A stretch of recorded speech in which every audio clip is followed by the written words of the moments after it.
La tecnologia e l'innovazione stanno rivoluzionando la medicina, portando cure essenziali in luoghi che prima sembravano irraggiungibili. Un esempio straordinario è Zipline, un'azienda pionieristica che utilizza droni avanzati per superare le barriere logistiche e geografiche, trasformando il modo in cui farmaci e forniture mediche vengono distribuiti nelle comunità più isolate.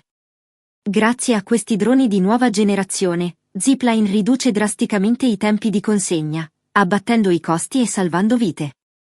I droni, dotati di ali fisse per maggiore stabilità, possono percorrere oltre 150 km in una singola missione, trasportando materiali sanitari in compartimenti sigillati progettati per preservare la qualità dei prodotti.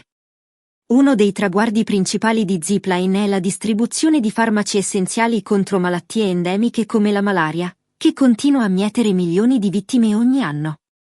Grazie ai droni, farmaci salvavita come l'artemisinina arrivano tempestivamente nelle comunità rurali, dove spesso mancano ospedali e farmacie. Zipline si distingue anche per la consegna di terapie antiretrovirali per pazienti affetti da HIV, contribuendo a migliorare significativamente la qualità della vita nelle aree più colpite. Durante la pandemia di Covid-19, la rete di droni ha giocato un ruolo fondamentale, trasportando vaccini a mRNA che richiedono rigide condizioni di conservazione in catena del freddo.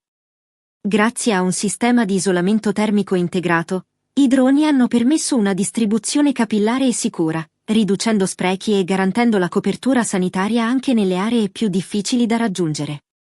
Oltre ai farmaci e ai vaccini, Zipline svolge un ruolo cruciale nelle emergenze sanitarie, come complicazioni ostetriche o traumi gravi.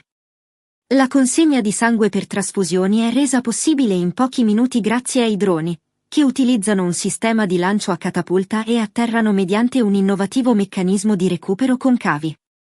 Zipline è oggi il simbolo di come innovazione e tecnologia possano accelerare il progresso nella sanità globale, migliorando l'equità e rendendo l'accesso alla salute un diritto universale.